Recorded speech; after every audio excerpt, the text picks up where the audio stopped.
One of the keys to a successful hybrid work environment is effective communication. What is effective communication? It is defined as the process of exchanging ideas, opinions, knowledge, and facts in order to ensure that the message is received and understood with clarity and purpose. And this is not a communication strictly through speech, rather, it can be expressed through verbal communication, nonverbal communication, written communication, and visual communication. Four really good ways to set up to have effective communication in a hybrid work environment is to identify essential in-person meetings, to find the best channel for the most effective communication, to foster a culture of productive communication, and to create equity with meeting assets and tools. Even in a hybrid work environment, you want to have set in-person meetings for things of great importance. Smaller meetings and things can be done online or through emails, but for very large important meetings, you want to make sure the staff will be in person for that meeting to make sure everything is translated correctly and they understand the information discussed in a meeting. You need to be sure to find the most effective channel for communication within the office. Certain types of communication can help give greater understanding or insight to the task, which in turn will lead to improved results upon completion of the task. Whether it's an email, instant message, a note, or in person, you need to make sure each type of communication is the best fit for the task and is also done properly. You want to promote a culture of effective communication in the workplace so everyone will be on the same page as well as want to communicate effectively amongst each other. You can do this by asking people questions about what they prefer or walk them through certain things to make sure everything is done correctly and always be available for them to ask questions so they don't ever feel unsure about what they are doing, which in turn can lead to something being done incorrectly. When creating equity with meeting assets and tools, you want to make sure everyone is on an equal playing field in meetings to make sure everything can be properly understood. Making sure those online can see what's being drawn on whiteboards or making sure they have a virtual copy of whatever items are being discussed is huge to allowing for the meetings to be effectively communicated to all in attendance. Whenever there's a lack of effective communication or a problem with it, it can lead to problems such as low morale, the inability to complete tasks, it can cause problems amongst employees, and as a result, you can get low grade work from employees, which is why it is so important to have effective communication in the hybrid workplace. Good leadership, as said by Don of Microsoft's head of people analytics, especially during the uncertainties of the shift to hybrid work, managers matter more than ever. We found that when managers step in to help prioritize teams, feel productive, and manage work-life balance, employees felt more connected to one another. And what is good leadership? Said by an online college, it's a person who does the following: creates an inspiring vision of the future, motivates and inspires people to engage with that vision, manages delivery of the vision, and then coaches and builds a team so they are more effective at achieving the vision. And some top 10 qualities of a great leader include having vision, inspiration, having strategical and critical thinking, interpersonal communication, being authentic, open-minded, flexible, responsible and dependable, patient, and having continuous improvement. And then the importance of a good leader in a hybrid work environment is because it builds being a cohesive company with different types of coworkers, and employees are able to work together from separate locations, dealing with burnout, lack of interest in jobs when they're underpaid especially, and not aligning with family priorities outside of work. Turnover is a major issue within companies nowadays, big and small, and so good leadership in person and online is key. And how do good leaders manage remote working? Prioritize results over the hours worked, not overworking employees, encouraging teamwork and never encouraging or celebrating working long hours, saying thank you often and even small victories being celebrated, allowing flexibility in the work schedule, and then following up with employees to set aside specific days and times and methods for check-ins. Great team relationships online.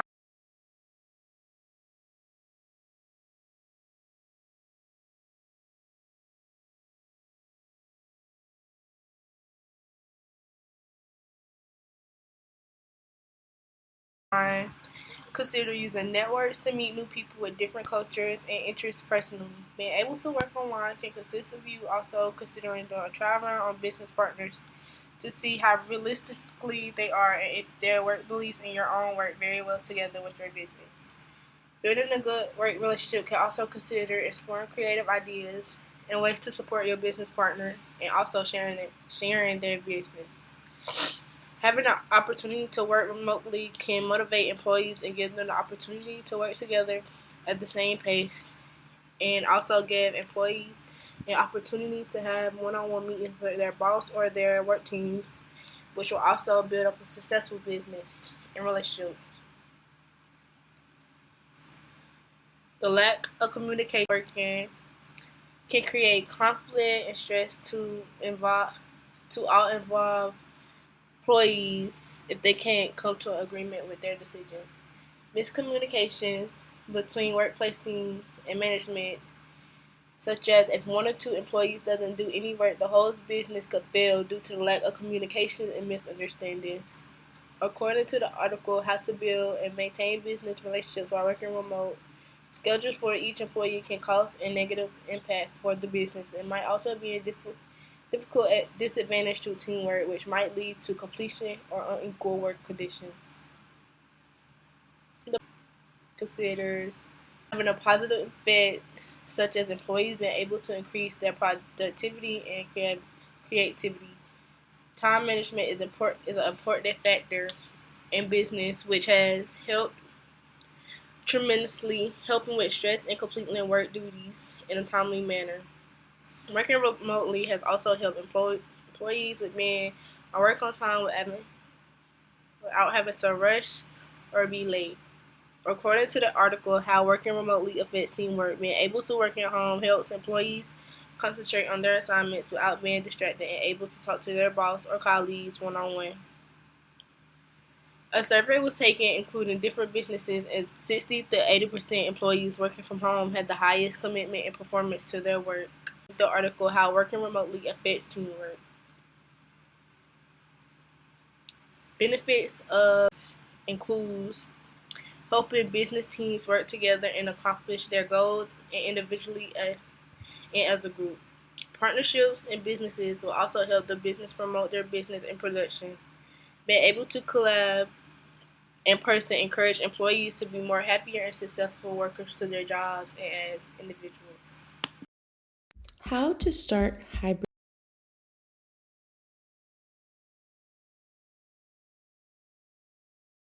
working. In our research, we found there are a few things a business needs to have in order to start hybrid working. Those things are the following items: innovation, open communication, clear expectations, and strategy. Ideally, a detailed long-term plan. We chose these because they're all part of the strategy, and the strategy is very important.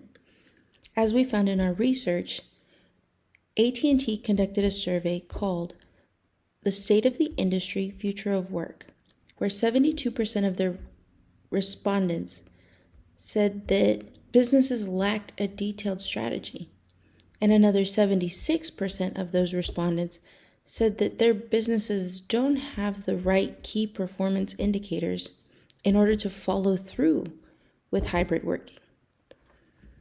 However, there are multiple businesses that have started hybrid working.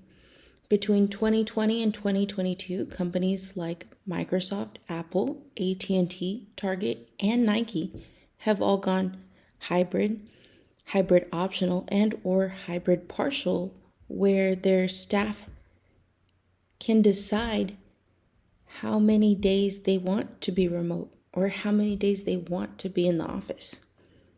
And it's interesting that neither of these companies operate the exact same way, and neither of them are in direct competition with the other. So it was interesting that our research led us to find that 86% of employees believe their hybrid working is their preferred schedule. And it was also interesting that in the same survey conducted by AT&T, 64% of their respondents believe that their organization prefers on-site scheduling work. I mean, the difference is definitely something to consider as we talk about what companies and employees accomplish going hybrid. And those accomplishments stated in Terry Jacqua's article, A Case for a Remote Workforce, Why the Return of the Office is Not Working. She talks about how the accomplishments for the company is that a hybrid work schedule attracts top-tier talent and helps to create and promote longevity within the company. She also mentions that the accomplishments of hybrid working for the employee is a better work-life balance. They're happier, less stressed, they're more productive, and they have better relationships with their colleagues. And it was interesting that Jacquas brings up attracting top-tier talent because AT&T's survey resulted that 100% of its respondents agree that hybrid working would attract young talent. So working a hybrid schedule, it is manageable, it is achievable, you can accomplish it. It just has to be the right choice for your business. This is our Works Cited page, and we thank you for listening to our presentation.